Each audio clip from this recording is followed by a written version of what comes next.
रहीम अस्सलाम वालेकुम। FSc biology first year के अंदर आप सबका वेलकम करता हूँ। तमाम स्टूडेंट्स एक बात नोट कर लें, फेसबुक पेज के ऊपर भी अनाउंसमेंट हो रही है कि आपके इस वीक से टेस्ट स्टार्ट हो रहे हैं। तो जैसे आपको शेड्यूल बता दिया जाएगा, पहले आपका टेस्ट होगा बायो का थर्सडे को, और उसमें फिर आपको बता दिया जाएगा कि आपका क्या टेस्ट है। तो आपने वो टेस्ट जो है वो तैयार करना है। उसके बाद क्वेश्चन पेपर आपको फेसबुक पेज अल्लामा इकबाल का जो ऑफिशियल पेज है वहाँ पे मिलेगा। उसके बाद फिर आपने उसको हल करके अपने पास रखना है। बाकी फिर आपको बता देंगे क्या आपने उसका करना है। ठीक है जी। तो लास्ट टॉपिक हमने पढ़ा था चैप्टर नंबर 7 से, किंगडम प्रोटिस्टा से अमीबा के बारे में पढ़ा था। आज हम किंगडम प्रोटिस्टा ही के अंदर से एक टॉपिक पढ़ेंगे जिसका नाम है ज़ू फ्लैजिलेट्स। तो स्टार्ट करते हैं अपना आज का टॉपिक। बाकी बातें तो होती रहेंगी। तो टॉपिक की तरफ आते हैं। पहले नंबर पे ज़ू फ्लैजिलेट्स की कैरेक्टरिस्टिक्स देखते हैं, उसकी खसूसियात देखते हैं, जो जो बॉडी के अंदर चीज़ें पाई जाती हैं, जिस तरह से वो लोकोमोशन करते हैं, उनकी हैबिटेट, न्यूट्रिशन वगैरह, ये सारी चीज़ें हम डिस्कस करते हैं वन बाय वन। तो जैसा कि आपके सामने नज़र आ रहा है, सबसे पहले नंबर पे बॉडी फॉर्म है, इसकी बॉडी किस तरह से है। मोस्टली ये जो है यूनिसेलुलर भी होते हैं, कॉलोनियल भी होते हैं, कॉलोनी की फॉर्म में होते हैं, कुछ स्फेरिकल बॉडी होती है, सम की बॉडी इलोंगेटेड होती है। बॉडी इलोंगेटेड का मतलब ये होता है कि लंबी सी इलोंगेटेड होगी। तो इस तरह की इनकी बॉडी फॉर्म हो सकती हैं, पॉसिबल्स हैं। तो बेसिकली ज़ू फ्लैजिलेट्स जो हैं वो ज़ू फ्लैजिलेट्स इसलिए इनको कहा जाता है क्योंकि ये एनिमल लाइक प्रोटिस्ट हैं। ज़ू का मतलब होता है एनिमल, और फ्लैजेला कहते हैं, फ्लैजिलेट्स से फ्लैजेला से निकला है, और फ्लैजेला एक स्ट्रक्चर है, हेयर लाइक स्ट्रक्चर है, जो कि इनके अंदर प्रेजेंट होती है। लोकोमोशन में उसको यूज़ करते हैं। तो लोकोमोशन सेकंड पे लोकोमोशन है। लोकोमोशन के अंदर फ्लैजेला इन्वॉल्व है, और फ्लैजेला की लोकेशन क्या होगी, ये एंटीरियर एंड कौन सा होगा, जहाँ पर माउथ है वो उसको एंटीरियर एंड बोलते हैं, वहाँ पे लोकेटेड होगा। और लोकोमोशन में इन्वॉल्व है। लोकोमोशन कहते हैं मूवमेंट को, हरकत को। तो इसकी वजह से ये हरकत करेंगे। इसका हैबिटेट क्या है और इसकी नेचर कैसी है, तो ये दो चीज़ें हैं, हैबिटेट और नेचर। हैबिटेट के अंदर ये फ्री लिविंग होते हैं। फ्री लिविंग का मतलब ये है कि आज़ाद होते हैं, किसी और के साथ कोई एसोसिएशन नहीं बनाते, ना तो पैरासाइटिक, ना कोई और अदर सिम्बायोटिक फॉर्म। और दूसरे नंबर पे ये सिम्बायोंट भी हो सकते हैं, जिससे किसी ताल्लुक़ में, किसी एसोसिएशन के अंदर किसी और जानदार के साथ पाए जा सकते हैं। इसके अलावा ये पैरासाइटिक भी हो सकते हैं। इनमें से कुछ पैरासाइट भी होते हैं जो कोई ख़ास डिज़ीज़ काज कर रहे होते हैं। पैरासाइट वो जानदार होता है जो होस्ट की बॉडी में होस्ट की बॉडी के अंदर होस्ट को इफ़ेक्ट करते हैं, तो वो पैरासाइट होते हैं। उसको कोई डिज़ीज़ वगैरह काज कर रहे होंगे। उसके बाद फिर न्यूट्रिशन की बात करेंगे। न्यूट्रिशन के अंदर हेटरोट्रॉफिक हैं, और अपनी खुराक जो है वो लिविंग ऑर्गेनिज़म से और डेड ऑर्गेनिज़म दोनों से हासिल करते हैं। अब इनका जो मेथड है हासिल करने का, वो इनगेस्टिंग है। इनगेस्टिंग का मतलब होता है निगलना, खुराक को निगलते हैं। इनगेस्टिंग करेंगे। इनगेस्टिंग का मतलब होता है निगलना, और लिविंग ऑर्गेनिज़म, डेड ऑर्गेनिज़म दोनों के ऊपर इन्होंने इसको इनगेस्ट करना है। इनगेस्टिंग एक मेथड है एनिमल के अंदर। ये करैक्टर जो है एनिमल के साथ मैच करती है इनकी। इसके अलावा कुछ ऐसे भी होंगे जो डेड मैटर को एब्जॉर्ब करेंगे। तो वहाँ से फिर जो है कुछ ऐसे स्पेशल किस्म के एंजाइम खारिज करेंगे जो उस डेड मैटर को डिकम्पोज करके वहाँ से न्यूट्रिएंट्स वगैरह जो है एब्जॉर्ब करेंगे। तो इस तरह से एब्जॉर्बिंग न्यूट्रिएंट्स के अंदर भी इनका रोल होगा, यानी न्यूट्रिएंट्स को एब्जॉर्ब कर रहे होंगे फ्रॉम डेड मैटर से। इसकी एग्जांपल ट्राइकोनिम्फस है इसकी एग्जांपल, ठीक है। और दूसरे नंबर पे ट्राइपेनोसोमा एग्जांपल है, और तीसरे नंबर पे क्वानोफ्लैजिलेट्स। ये तीन जो है एग्जांपल यहाँ पर आपके सामने लिखी हैं, ये तीनों ज़ूफ्लैजिलेट्स से बिलोंग करते हैं। सबसे पहले ट्राइकोनिम्फस को देखते हैं, ट्राइकोनिम्फस क्या होते हैं और ये किस तरह से रहते हैं। तो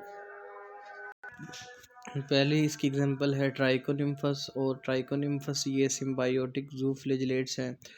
सिम्बायोटिक का मतलब ये होता है ये एक ऐसी एसोसिएशन बनाते हैं जिससे दो जानदारों को आपस में फ़ायदा होता है।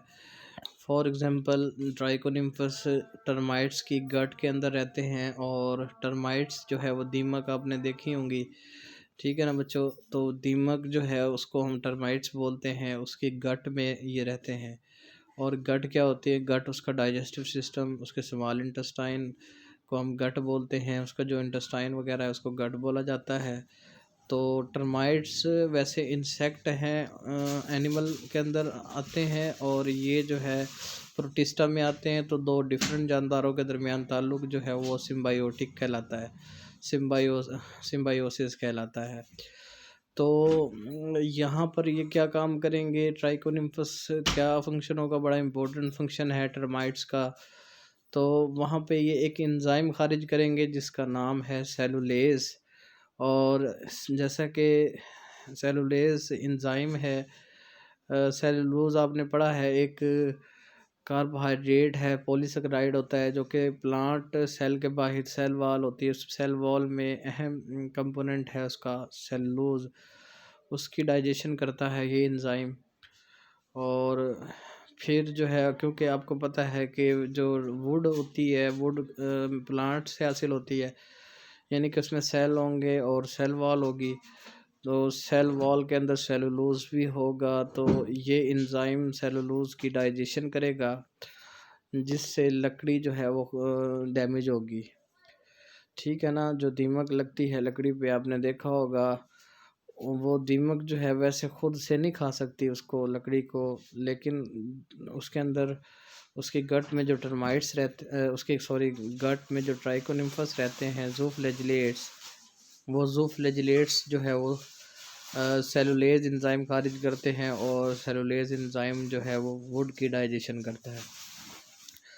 बदले में टर्माइट्स इसको क्या फ़ायदा देंगे, टर्माइट्स को तो इसने फ़ायदा दे दिया, बदले में टर्माइट्स इसको प्रोटेक्शन देंगे, ठीक है, इसको स्पेस प्रोवाइड करेंगे, और इस तरह से दोनों एक दूसरे के साथ मिलजुल कर एक दूसरे की हेल्प करेंगे। तो इस तरह की जो एसोसिएशन होती है, इस तरह का जो ताल्लुक़ होता है, उसको हम सिम्बायोसिस कहते हैं। और वो जानदार जो सिम्बायोसिस करते हैं उनको हम सिम्बायोटिक ऑर्गेनिज़म कहते हैं। दूसरे नंबर पे ट्राइपेनोसोमा है। ये एग्जांपल ये जो है, जैसे कि अभी लास्ट में आपने पढ़ी थी, वो सिम्बायोटिक की एग्जांपल थी, ये जो है ये पैरासाइटिक की एग्जांपल है। और पैरासाइटिक का मतलब ये होता है कि ये कोई ना कोई डिज़ीज़ काज कर रहे होंगे ह्यूमन के अंदर। और डिज़ीज़ कौन सी होगी, डिज़ीज़ होगी अफ्रीकन स्लीपिंग सिकनेस, ये डिज़ीज़ है। और ये डिज़ीज़ काज करते हैं कौन भला, ये जो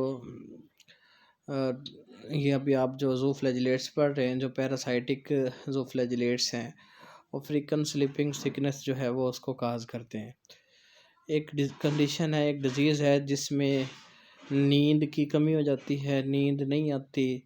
और नींद क्यों नहीं आती, नींद इसलिए नहीं आती क्योंकि इरिटेशन या जो है कोई एबनॉर्मलिटी आ जाती है, जिसकी वजह से वो नींद की कमी हो जाती है। इंसोम्निया, लॉस ऑफ स्लीप जो है उसको हम कहते हैं। तो वो कंडीशन अकर होती है, ये जो है एक वेक्टर के ज़रिए मुंतकिल होती है एक ह्यूमन से दूसरे ह्यूमन के अंदर, ठीक है ना। उस वेक्टर का नाम सी फ्लाई है, ठीक है। सीसी फ्लाई जो है एक मक्खी का नाम है, जो कि इसको ट्रांसफ़र करती है एक इन्फेक्टेड इंसान से दूसरे नॉर्मल इंसान के अंदर। ठीक है, तो इम्पोर्टेंट एमसीक्यूज़ है कि ये जो अफ्रीकन स्लीपिंग सिकनेस है is transmitted by CC fly और काज्ड बाय ट्राइपेनोसोमा। तो इस तरह से आपने इसको करना है। उसके बाद तीसरी एग्जांपल है इसकी कॉर्नफ्लैजिलेट्स, और कॉर्नफ्लैजिलेट्स फ्री लिविंग हैं। फ्री लिविंग का मतलब ये नहीं है कि ये जो है मतलब आज़ाद अपनी मर्ज़ी से आगे पीछे घूमते फिरते हैं, नहीं, इसका बिल्कुल हरगिज़ ये मतलब नहीं है। फ्री लिविंग का मतलब ये है कि ये किसी एसोसिएशन के अंदर नहीं होते, ना तो पैरासाइटिक के अंदर आते हैं, ना सिम्बायोटिक के अंदर आते हैं। ये अकेले तनहा रहते हैं और ये सिसाइल होते हैं।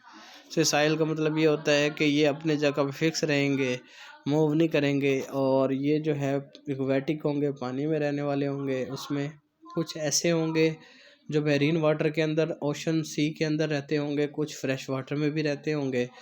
ठीक है ना। और ये सबस्ट्रेट के साथ एक एक स्ट्रक्चर होगी जिसका नाम है स्टाक, उससे अटैच होते हैं। और इनका एक डेलिकेट कॉलर होता है, ठीक है, स्ट्रक्चर होती है, और उस कॉलर पर फ्लैजेलम अटैच होता है जो कि फूड वगैरह हासिल करने में हेल्प करता है। और इनका जो स्ट्रक्चर होता है, स्पॉन्जेस होते हैं, एक एनिमल हैं स्पॉन्जेस एनिमल हैं, उनकी तरह की इनका स्ट्रक्चर होता है। तो एग्जांपल में ये ट्राइपेनोसोमा और ट्राइकोनिम्फस वगैरह इसके एग्जांपल्स में, ये ज़ूफ्लैजिलेट्स की एग्जांपल्स हैं। डायग्राम आप देख सकते हैं, ये जो है ट्राइकोनिम्फस है, ऊपर वाला आपको नज़र आ रहा है, जो कि गट्स की टर्माइट्स वगैरह जो है उनकी गट्स में रहता है, वुड की डाइजेशन के लिए सेलुलेज एंजाइम खारिज कर रहा होता है। दूसरी डायग्राम जो है ये आपको नज़र आ रही होगी, ठीक है ना। इसको जो है ट्राइपेनोसोमा कहते हैं, जो कि पैरासाइटिक ज़ूफ्लैजिलेट्स है। और तीसरी जो डायग्राम आपको नज़र आ रही है ये वाली, ये डायग्राम जो है स्टेंटर है, और स्टेंटर जो है ये क्या है जी, ये फ्री लिविंग है, और ये इसकी बॉडी है, ये स्टाक है। इस स्टाक की मदद से ये सबस्ट्रेट के साथ अटैच है। यहाँ पर आप देख सकते हैं ये फिक्स होता है, सिसाइल होता है, और इसकी बॉडी इस तरह से मुश्तमिल है एक डेलिकेट कॉलर पर, और उसके साथ फ्लैजेला होता है। तो इस तरह की स्ट्रक्चर होती है। ये फ्री लिविंग है। फ्री लिविंग का मतलब हरगिज़ ये नहीं है कि भाई ये आज़ाद घूमता फिरता है, नहीं, इसका मतलब यही है कि ये जो है किसी एसोसिएशन में नहीं होता। तो आज का आपका टॉपिक था ज़ूफ्लैजिलेट का। अगर आपको कोई प्रॉब्लम है, समझ नहीं आई, तो कमेंट में बताइएगा। इंशाल्लाह नेक्स्ट फिर आपको उसके बारे में बताएंगे। और टेस्ट के बारे में याद रखिएगा, जुमेरात को आपका बायो का टेस्ट होगा।